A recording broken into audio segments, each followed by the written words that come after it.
everyone. Some of these stories are pretty dark, so as usual, be sure to check the timestamp for any warnings on stories that you might want to skip. Without any more interruptions, let's get started. This happened when I was 16. I'm 19 now, female for what it's worth. I went to a party that some of the older kids from my school were also going to. The only reason I went was that I thought it would make me look cool if everyone knew I went to this more adult party. It was the summer, so it's not like I had to worry about school anyway. This one guy there started talking to me and showed me where all the alcohol was so I could get a drink. He said his name was Jason and he was 25. And when I told him that I was 16, he said I looked older than that. Then my fatal mistake. I had to go to the bathroom. So I asked this guy to hold my drink for me. When I got out, he gave me my drink back, and like an idiot, I finished it real quick. He made me another drink and then followed me around as I made my way through the party. I don't know if it was a few minutes or more like 10 to 15, but I started to feel really sick and dizzy very suddenly. Jason said I should go outside for some fresh air, so I followed him outside. It was honestly really hard to think straight, but the rest is kind of a blur. I vaguely remember getting into a car and bits of pieces of the drive, but then I passed out. I woke up in a bed in a room all alone. I still felt pretty woozy, so I just kind of laid there wondering how I got home or if I was even at home at all.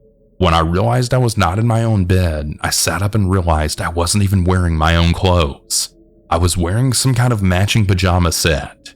The worst part about that is that I wasn't even wearing underwear, which I later learned meant that this creep took off all my clothes to dress me in this weird pajama outfit. Thankfully, at that moment, I didn't connect those dots, but it wouldn't matter for too long, because eventually Jason came into the room to bring me breakfast. I can only imagine he thought he was being unbelievably generous to bring me coffee and 2 toasted waffles. I'm not going to go over a detailed retelling of the entire week. Every day was pretty much the same, and quite honestly, I just don't want to. Basically, for an entire week, he made me act like a living doll in his house. He watched me eat, change my clothes to the outfits he picked out, even use the bathroom. He always put drugs like ecstasy in my drinks or somehow to keep me in a positive attitude. It didn't really work though, except for a few hours a day when the drug took effect. And then, for no reason that I can conceive of, he brought me out to his car, put a cloth bag or something over my head, and drove me to some place to drop me off. When I got out of his car, he sped away, and I never saw him again. Eventually, I was walking along the side of the road and just collapsed from fatigue. I didn't pass out, I just couldn't keep going.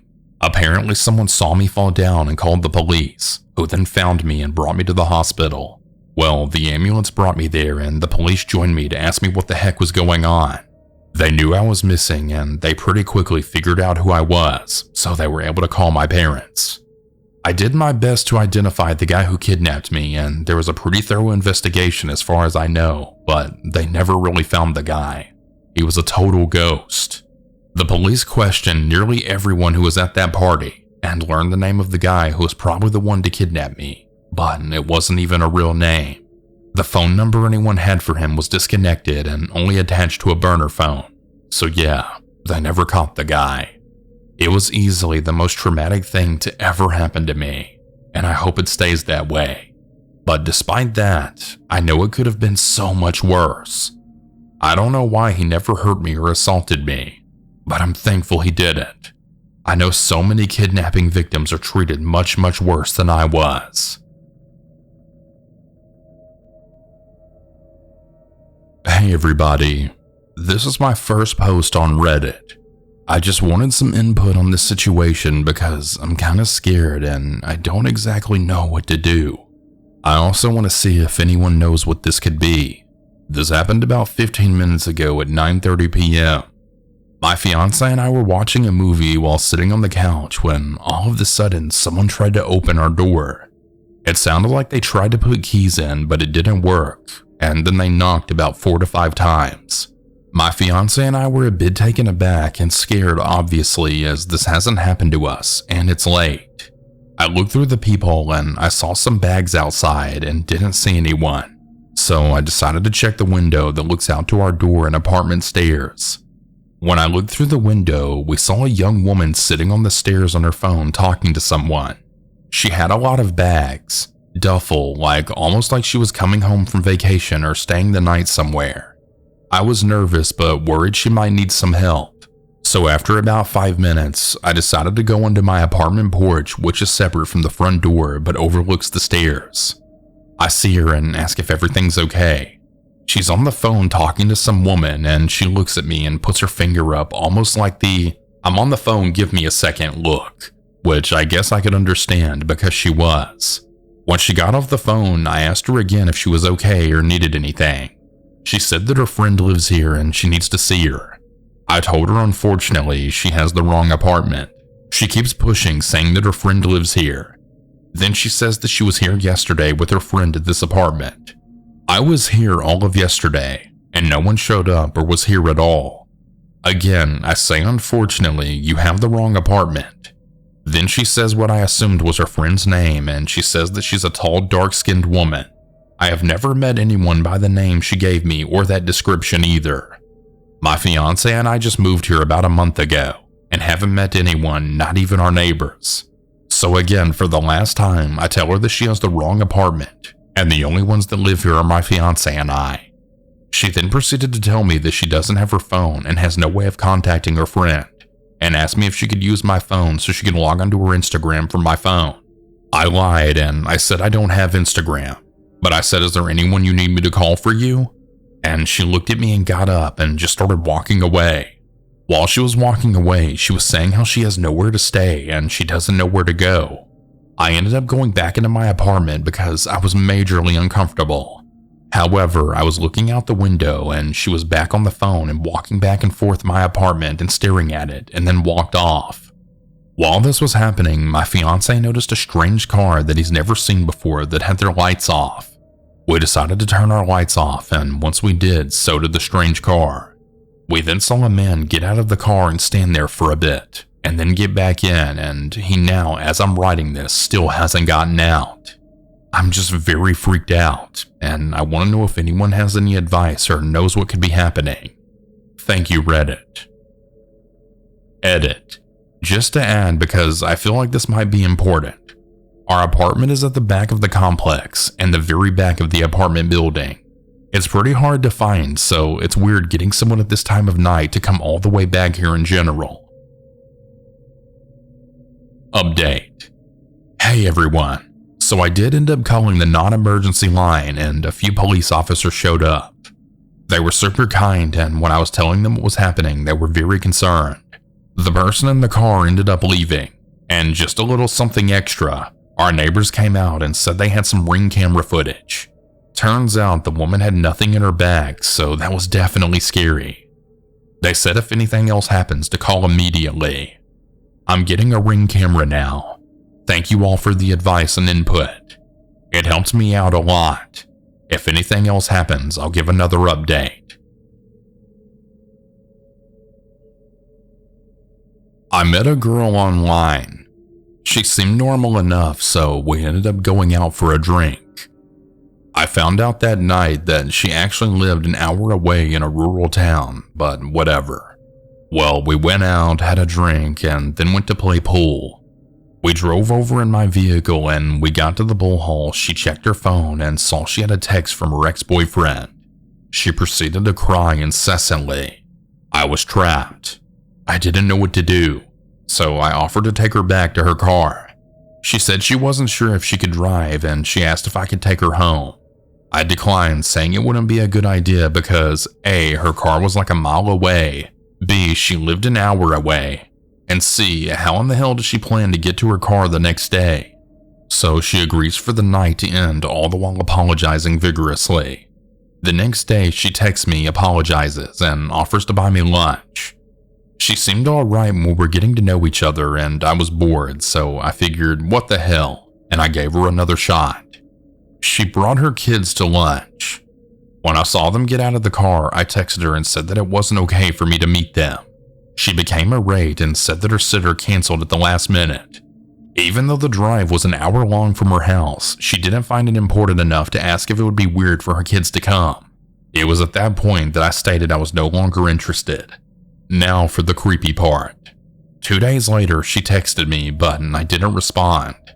She kept at it and kept asking if I wanted to go out the next weekend. After multiple texts, I messaged her and said that I wasn't interested and I had plans to take my friend out for her birthday. This resulted in even more irate messaging about how she wasn't comfortable with me going out with other girls and so forth. This resulted in her getting blocked. Turns out she took a guess on where we would go, since there's only one nightclub in the town, and she showed up.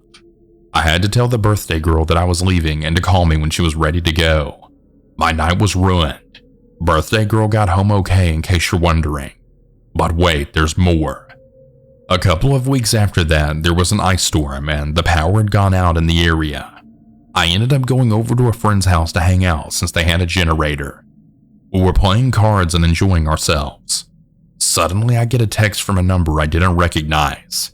"Are you all right? I'm really worried." The message read. "I'm fine. Who is this?" I replied. "It's Creepy Girl," she responded. I ignored it and put down my phone. The next message sent chills down my spine. "I'm really worried. I'm standing outside your house and all the lights are off. Are you sure you're okay?" She had never been to my house, and I had never given her my last name. My final message before blocking her involved not contacting me or I'd call the police. It turns out she was a secretary or some shit for a police department, and she ran my tag to find out where I lived, drove over an hour to my house in the midst of an ice storm, then got a new number also she could check up on me. So a few people had some questions. Hopefully this helps answer some of them. 1. This all happened 6 or 7 years ago, so not recently by any stretch. 2. While I can't prove she ran my plate, I was using a Google Voice number attached to an email address which didn't have any of my personal information and was used for this very purpose. Joke's on me, I guess. I found out she worked at the police department through simple conversation online. We talked for about 2 weeks before meeting, so I knew where she worked among other things. 4. I didn't turn her in, and I won't. She was a single mother, and the father of the kids was in another state. She had supposedly been abused, and turning her in would have gotten her fired and/or arrested. While I realized what she did was illegal, I didn't feel it would be right to put those little kids through that. 5. I have no idea what she did with the kids during the ice storm. Her parents lived in the area, so I assume they went there. 6. I have no idea where she is, but I'm pretty sure she's no longer at the police department. 7. I'm fine, and I haven't heard from her since. I also don't live at that house anymore, so surprise visits probably aren't a thing.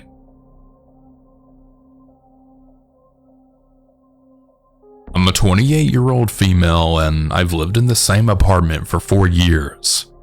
My neighbors in the unit above me are a couple in their 30s who've lived there for about 3 years with no issues between us. During the past 6 months, I've noticed some changes in their behaviors. At first, it was just a few days per week. I'd hear music with heavy bass accompanied by rhythmic jumping. I assumed they bought an exercise bike or something, but sometimes the jumping gets so intense that it shakes my overhead light fixtures. The jumping routine has been escalating to the point that it takes place every day, normally between 8 a.m. and 10 a.m. I also noticed that they called 1-800-JUNK and got rid of a lot of nice possessions. However, I figured none of this was my business, so I kept my observations to myself. About 3 weeks ago, everything escalated. Multiple times per week, on weekdays and during work hours, it sounds like they're hosting a mini Burning Man event in their apartment. The music is so loud and clear that it sounds as if I'm at a concert while sitting in my living room.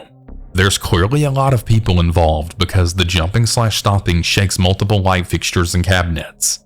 The music is a mix of new age/spiritual vibes, dance beats, and a male voiceover giving weird instructions like, "Rebrand yourself," "Surrender yourself," and then multiple stomps in response. I've taken audio recordings on my phone and one video from the hallway during these events. I still didn't complain to the building, but I wanted evidence in case it became a regular thing. This week, I've encountered a big problem. The couple above me has a private patio which is directly above my bedroom. I came home from a 3-day trip out of town yesterday, and my ceiling is legitimately collapsing in one corner. Big chunks of plaster had fallen to the ground, and I saw a little water. I immediately called my superintendent since I don't want to be buried alive by ceiling rubble if it gives out. When he came to check it out, he was shocked and pissed. He said that the woman in the couple appears to be working with some people, doing workshops or something. He can see their patio from his apartment window and has watched the group do these dancing plus jumping plus dirt rituals out there on a weekly basis. He said they all dance and jump to the music and then spread dirt, along with something else he doesn't know what it is, across the patio on a weekly basis. He believes that the dirt plus the unknown substance combo is getting through the wooden cracks, absorbing water, and weighing down my ceiling. In order to fix the problem, my super said he had to go talk to the woman, check out their patio, and ultimately hire a contractor to pull up the wood to scrape out whatever the hell is causing my ceiling to fall. I could hear them talking from my room, and the woman sounded distraught and defensive. When my super left, he called me and warned me that she might try to come down to my apartment and demand to see the damage, but don't let her in. This was a little concerning to me. Is she a threat? The damage is real. I wouldn't mind showing her. She started playing her music again relatively loud, kind of like a warning shot. I mentioned the music and jumping to the super, and I said I had audio recordings. He started begging me to send the evidence to the front office. It sounds like he wants them evicted. I said okay, sure. I hate to be a rat, but if I have to choose sides, I'll side with the building that dictates my annual rent price. He called me twice more that afternoon to confirm that I shared my evidence, and I said yes. Shortly after everything went down, I left my apartment to run an errand. The woman was outside just standing on the sidewalk and stared at me the whole time as I walked by. I ignored her. This isn't my fault. Now today, I went to run another quick errand in the neighborhood. When I returned, the couple was again standing on the sidewalk, both of them this time. They followed me into the building and then waited until I was opening my apartment door to confront me. They were both wearing creepy fake smiles. The woman has horsehair down to her waist, and they started interrogating me. They asked, "Is your ceiling really collapsing? When did it start? Do you think it was related to the recent rainfall? Because our patio is just fine." I was a little uncomfortable. Were they waiting for me outside? How did they even know I left the building? Why were they both standing there? I've literally never seen them enter together in their 3 years of living here. But I have nothing to hide, so I confirmed the damage is pretty bad. I just don't want it to fall during the winter. I'm sorry for the inconvenience, but hopefully the work will be done quickly for everyone's sake. They seemed satisfied enough, so I said have a good day and shut my door. I'm getting the sense that they're nervous about what the contractors will find when they tear open their patio. What the fuck is up with the dirt rituals? Who are these people she's working with? I don't know what they look like or why they're available to stomp around on weekdays.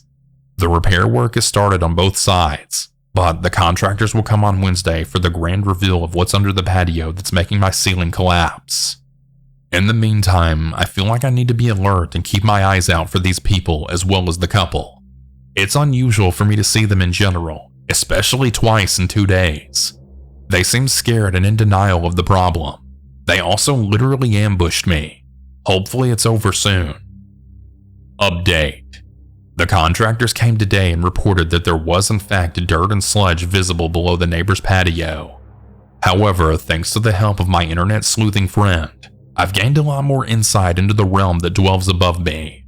As one Redditor suggested, nice work by the way, my neighbor is affiliated with multiple ecstatic dance communities, both international and local. The international group has planned events during which all cells of the organization has host dance sessions simultaneously. It also has a YouTube channel that streams music 24/7. I listened to a portion of it and a female voiceover declared, "You are becoming the game master." Meanwhile, the local groups seem to be more exclusive and more radical in their mindset. One of the local groups, hosted by my neighbor's good friend, conducts 3-day events that cost upwards of $400 for admission. Participation in all 3 days is mandatory. I get the impression that they all sleep in the studio space, and the event description mentions that it begins with a ritual. The last and darkest affiliation that I've confirmed via social media footprints is that my neighbor and a few members of the local communities are also involved with some compassionate death groups. There's no way for me to verify at this time if these affiliations overlap in a meaningful way, so I will simply state the facts that I have evidence to prove. My super asked me about the jumping again when I saw him today. He remains eager to act. He agreed with my new game plan to wait for another large event to happen, and then call him to check on my dishwasher so he can intervene. So for now, the ways in which the puzzle pieces of ecstatic dance, compassionate death, patio dirt rituals, and ceiling collapse connect will remain a mystery.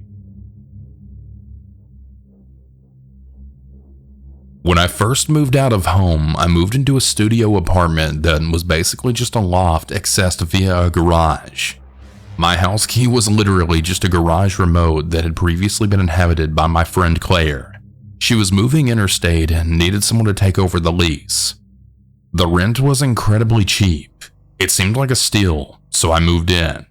The landlord, John, seemed like a fairly odd guy. He just had a weird vibe about him. Claire told me that he was in the SAS back in the UK. He talked a lot and came over constantly. He'd often just be there in the garage when I got home and just talk my ear off. But again, the rent was cheap, so I moved in. After the first week, I noticed that there were cameras attached to the ceiling facing the bed. If they'd been there when I first moved in, I hadn't noticed them. I contacted John and he told me they were just a part of a security system he hadn't set up yet and weren't actually plugged in or connected. I didn't believe him. I tried to kind of joke about it and said that even if they weren't plugged in, I felt like they were looking at me, so could we please remove them? And he agreed. I still behaved for the rest of my time there as though there were hidden cameras because I assumed there were. Living there was pretty nerve-wracking. John would show up at all hours to use the garage downstairs, so I'd get woken up early in the morning by hearing my front door open with no idea who was entering unless I poked my head down the ladder. Yes, I accessed my house via a ladder. He'd been down there doing God knows what with power tools at 8 in the morning on a Sunday. One weekend, I went to go stay with my boyfriend. I was gone the whole weekend. When I returned, someone had stayed at my house. My bed was disheveled and there were short black hairs all over my white pillow, like someone had shaved or just had a haircut and then slept on it. In the bathroom, my towel and floor mat were damp, but the weirdest part was that someone had used my toothbrush. I'm a bit of a weirdo when it comes to dental hygiene, and I'm absolutely meticulous about the state of my toothbrush. It needs to be absolutely spotless after use and placed standing up, not touching anything. It was laying on the edge of the sink in a puddle of water covered in bits of toothpaste like someone had used it and only half bothered rinsing it. To this day, I can't imagine what would possess someone to use somebody else's toothbrush. I moved out shortly after, but during that time, I barely slept a wink, and I would sleep hugging a heavy wooden baseball bat like it was a teddy bear. So John, thanks for making my first experience out of home so weird and scary, you absolute creep.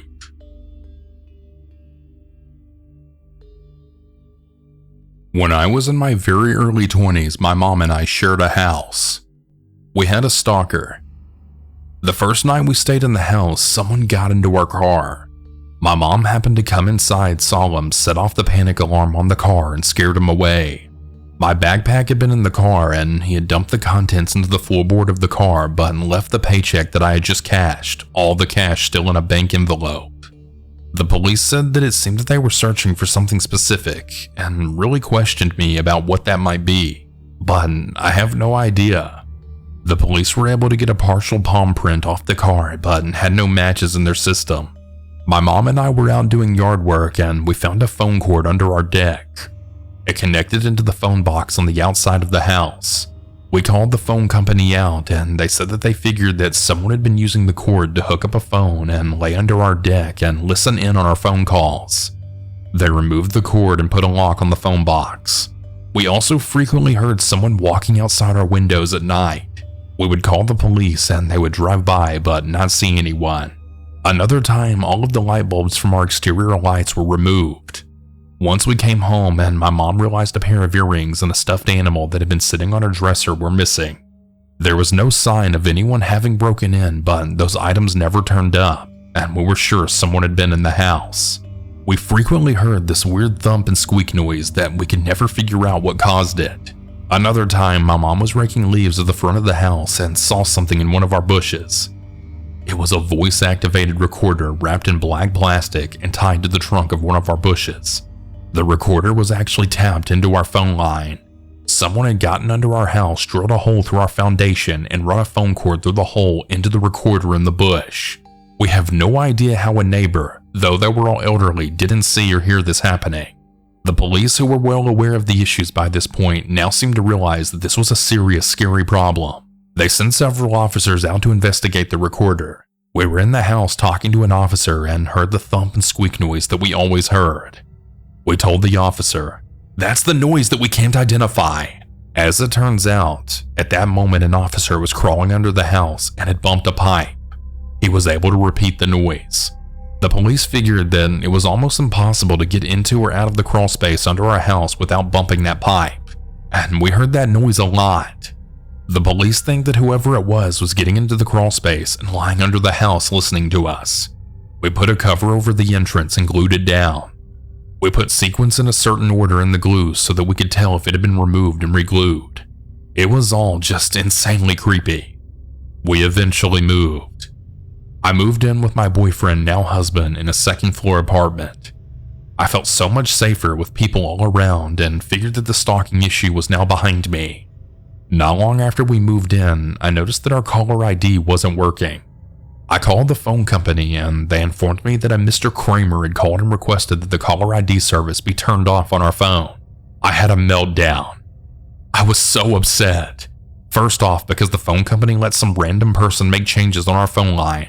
And secondly, because apparently the issues were not behind me and they were planning something and didn't want the caller ID to show up. I put a password on our account so no changes could be made without it.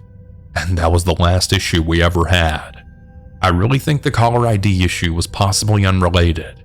Maybe someone was accidentally making changes to the wrong account or something. Either way, it was very creepy, though I have to admit, if the person had wanted to do something bad to either one of us, there were surely plenty of times that could have been done. It really just seems they wanted to observe us and scare us.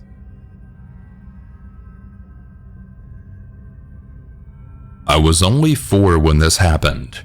I was playing outside with my siblings and neighbors, and while they're busy playing, a lady approached me and took me to her place, a nearby neighborhood. After a while, everybody was freaking out and they started looking for me everywhere. This lady was severely depressed. Her husband left her after their son died. He couldn't handle her depression apparently. She took me to her place, fed me, and gave me tons of candy for a couple of days. She also made me wear her deceased son's pajamas. At some point, she took me to buy some candy from the store. The store owner knew her, so he reported that to the police. She didn't hurt me at all. The doctor even said I was well fed. I always think of her and I just pray that she's in a better place now. I even tried to go visit her when I was a college student. Her house was sold and she moved away apparently. When I was a little girl, my brother and I shared a room. We were 15 months apart, and in our room we had a wood divider down the middle because we fought so much. Anyways, I was maybe between 4 and 6, and it was Easter time. Actually, it was the Saturday night before Easter Sunday, and I heard something in our room. I thought it was the Easter Bunny, so I peeked out of my covers, and I swear to this day it was the real Easter Bunny. I saw a black vest with chains and a pocket watch hanging down and some glasses hanging out of the other top pocket. He walked over and I shot my head back under the covers. He sat down on my bed. I became very scared. My older sisters had said the Easter Bunny kills bad kids and kids who try to peek at him, and I was definitely a little shit either way, and I pulled the covers tight and could feel him lean over me and get very close to my face. I peeked out again with one eye and I saw an eye staring back at me. Then a pillow went over my head. I slowly turned my head to the side because I couldn't breathe and I didn't know what was going on, but I got a breath and held it. In my little pea brain head, I had a voice that just said to hold it in like I'm playing a game. Well, I did. Then the Easter Bunny got up off the bed. I could hear him and the chains on his vest rattle as he walked, then back through the window. I was so scared and I didn't know what to do. I just laid there under the covers with the sheet pulled tight and the pillow on the top of my head, and eventually I fell asleep, I guess. I honestly don't remember if I tried to wake my parents up or not. I know I woke up in my bed the next morning thinking it was all a dream. I told my sisters and brother that the Easter Bunny came and sat on my bed last night as we went through our Easter candy and got ready to go for our Easter egg hunt. My mom and dad overheard, and the next thing I knew, the police were called, and there were footprints outside of mine and my bro's bedroom window, and the screen had been ripped right off and the window slightly slid open. Years later, I found out a sicko had been trying to hurt me to get back at my dad. He was a biker, henceforth the black leather vest and chains, and apparently that wasn't the only time he broke into our house. And that's actually not the only time he tried to hurt me or talk to me. He used to call and talk to me all the time on the phone, apparently. I don't remember any of it, but that one incident. I'm a loss adjuster, basically an insurance assessor. And there's one claim that will forever stick with me as being unexplainable and creepy. The client was a divorced lady in her mid to late 50s. She lived alone with her 18-year-old son, moving out about 6 months earlier after he finished high school. She had gone through a divorce in the last 5 years, and once her son finished school, she decided to reinvent herself, going to university in a town about 300 kilometers away. This meant that she was leaving home on a Monday morning and not getting back until Friday night, as she had rented a flat near uni. Anyway, one Friday night she gets back home and finds the gate locked, but her keys weren't working in the lock. She thought that perhaps it rained or the lock was jammed, so she jumped the fence and walked to the house. Guess what? None of her keys worked either. She immediately called the police and the locksmith. Entry was gained to the house, and that's where it got really weird. Most things were where they should be, but just a bit off. Someone had clearly been in the house and was messing with her. Things that ended up being part of the list of damages were: all locks had been changed. All photos in the frames on the wall had one person cut out of them and had been rehung. Not the same person either. It might be mom in one photo, dad in another, etc. All spoons had been stolen. As in, you'd open the cutlery drawer and there were no spoons, still had all knives, etc. This wasn't just the kitchen either. Her picnic set in the storeroom had its spoons taken too. Her television had been turned around to face the wall. All of the goods in her fridge were now in the freezer, and goods in the freezer now in a stinking defrosted mess in the fridge. All the water tanks, about 200,000 gallons of water, had been drained. Her bedroom had been rearranged. But my personal favorite was the son's bedroom. As above, the kid had moved out a few months earlier, like most of us do, and left some stuff behind. In the wardrobe where there should have been 5 high school uniforms, here in Australia we wear uniforms to school. They had been replaced with 5 high school dresses. That's right. The boys' uniforms had been stolen and replaced with dresses. In the end, the insurance company paid a heck of a lot of money to fix up the house, but the woman never lived there again. The police ended up not finding out what had happened, but were able to prove it wasn't the customer, her family, or anyone they knew. Last I heard, she was in a mental facility because the entire thing sent her nuts. She'd go looking for something months later and find some more tampering.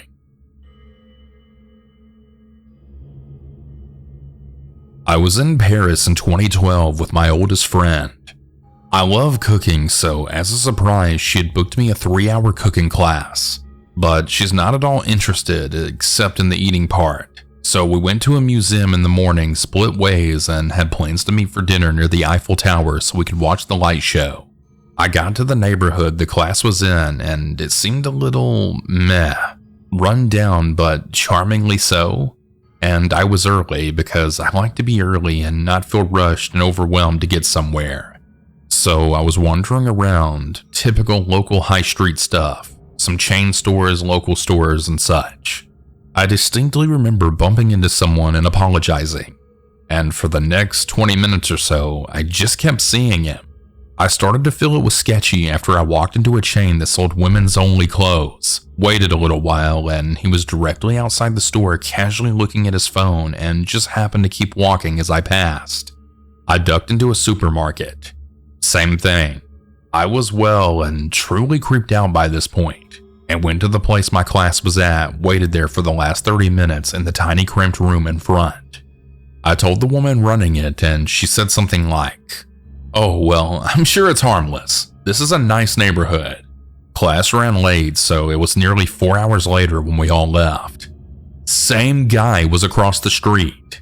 I went back inside and told the chef, and I think she thought I was being hysterical, but called her husband and asked him to come walk me to the metro stop. Saw no sign of that guy again until I met up with my friend.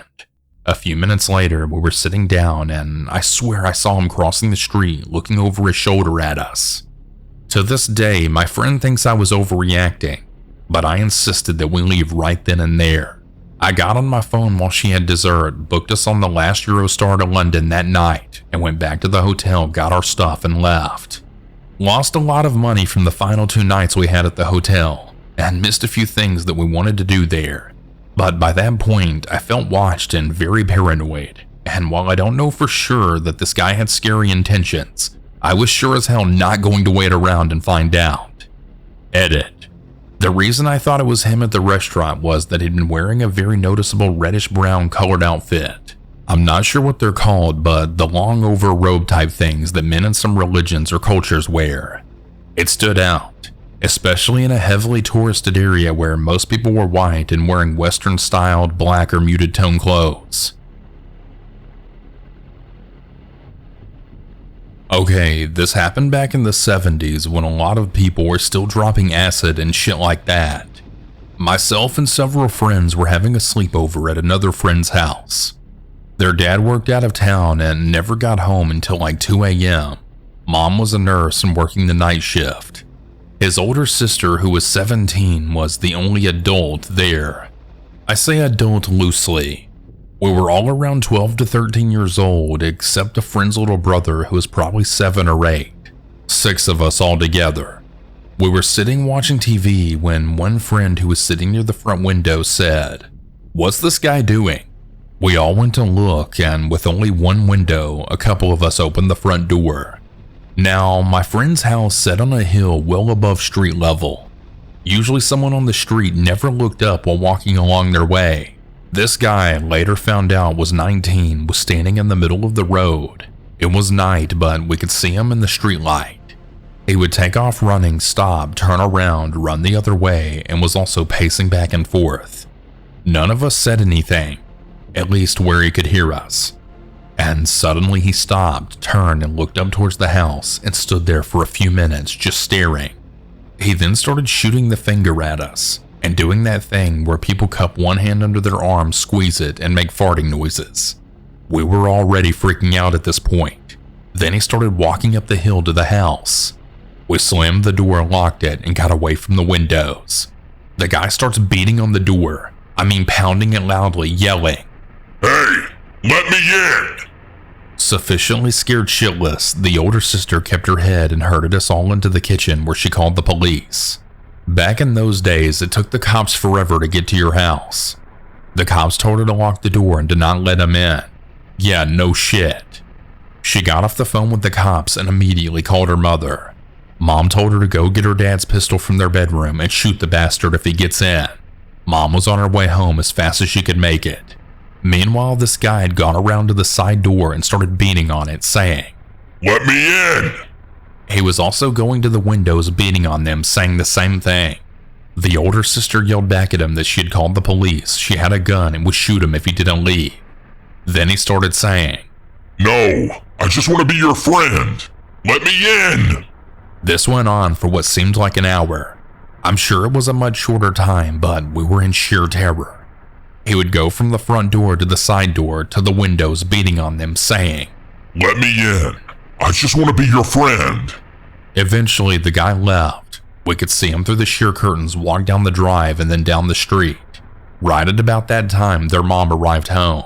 Myself and the 2 other friends who were to spend the night decided we had enough fun and got their mom to take us home. We all lived in the same neighborhood. It really seemed like it was all over.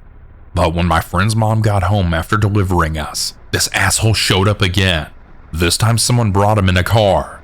He and the other guy got out, started towards the door with the guy saying, "I just want to be your friend." To which their mom replied by emptying the pistol in their direction. Needless to say, the two guys hauled ass out of there. Cops finally showed up to no avail. I later found out who this guy was, and that he lived 2 houses down from me. I found it out from his brother who was coming over to see my sister and heard him tell my sis about some crazy shit his brother had done. Seems his brother was tripping on acid but remembered what he had done. He regretted doing it and was afraid the cops were going to find him. I sort of knew the guy myself. He used to throw the football around with us kids. We were always playing street football. Was always a pretty cool guy. The guy who had come back with him in the car lived in our neighborhood too. Another cool guy. I knew his sister who was the same age as me. The other dude had just shown up at his house and told him to give him a ride to some friend's house so they could all party. He had no idea what the guy had done. It all wasn't so scary after learning all the details for some reason, but we were scared to fucking death when it happened, and no telling what the guy would have done if he had gotten into the house.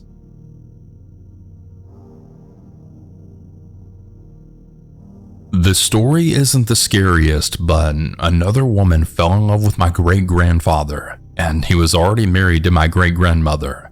So she came to their home with a gun while he was at work. When my great-grandmother opened the door, she shot her point blank. However, my grandmother, then 3-ish years old, was behind her, watching everything. I guess she concluded that she wouldn't remember or wouldn't be believed, or simply wouldn't shoot a child being a mother herself, and thankfully didn't shoot her. This was around 1930. Forensics weren't very advanced. No evidence was left. The case goes cold. Life continued on, and eventually the woman named Lorraine got what she wanted. She convinced my great-grandfather to marry her. She had 2 children from a previous marriage, both older than my grandmother. I don't know what happened to her first husband, honestly. She told everyone exactly who murdered her mother, but no one believed her.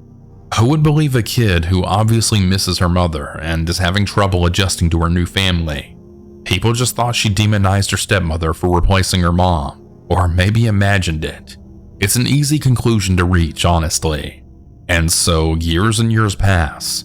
She grows up with her mother's murderer in her own house, sleeping rooms away, and Lorraine knows that she knows. She appears like the perfect housewife, swooping in and caring for the grieving father and child. My grandmother grew up tormented by her and her children. There was obvious favoritism. The stepkids are spoiled and she's the black sheep of the family. She moves out and marries my grandfather the first chance she gets. She moves on and has children of her own, 5 boys. Lorraine became ill and finally landed on her deathbed. And there she finally confessed to the truth and told everyone what she had done. I guess she was worried about the state of her soul. 57 years had passed since the murder, 16 since my great-grandfather passed. He never knew the truth. No documents were ever officially amended to state that she was the murderer, as far as I know. The authorities consider the case cold still, almost 100 years later. It drives me nuts that my grandmother always knew, and even after she was an adult, people just said, "Oh, you had an active imagination as a child."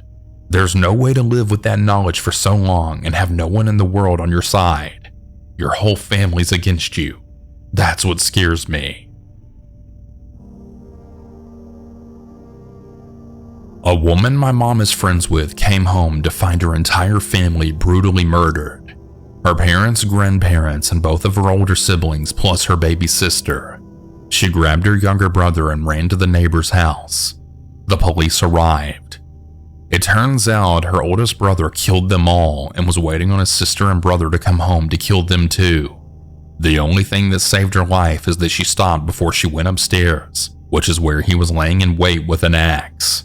To this day, every 3 years, she has to bring all of his letters where he's still threatening to kill them to the parole board to prevent his release.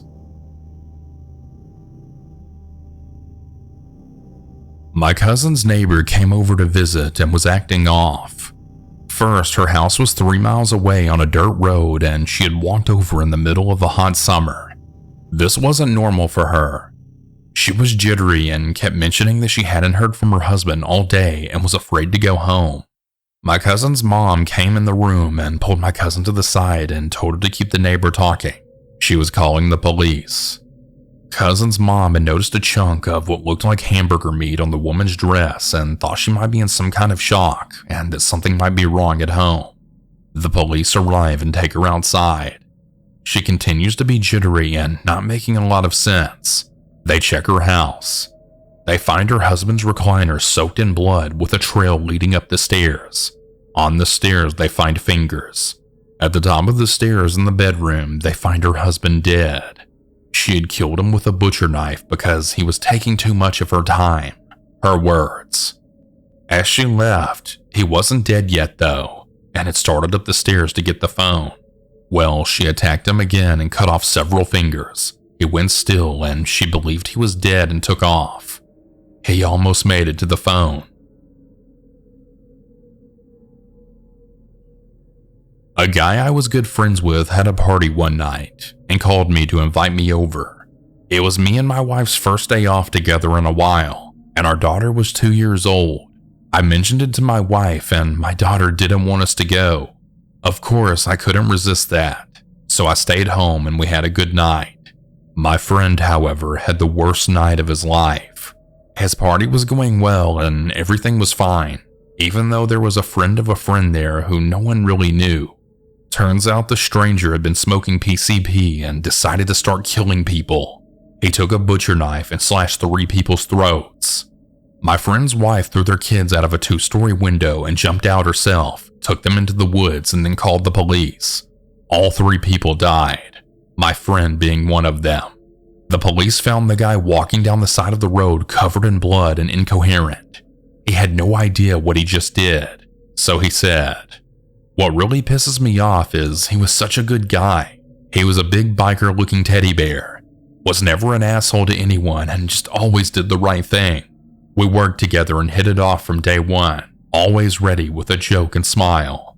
Maybe not going saved my life, or maybe I could have helped. That weighs on me even 20 years later. The fact that some little piece of shit destroyed the lives of 3 good families that he didn't even know really pisses me off, and I hope he rots in prison and gets his ass kicked every day. Rest in peace, Blaine. You were a good man."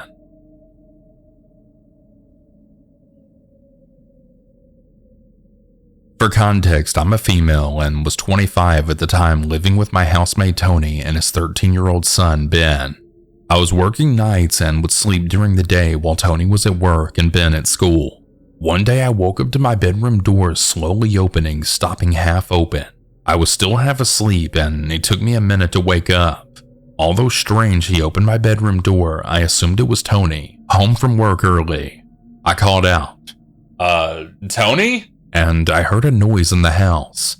Still half asleep, I casually wandered out to look around, but no one was home.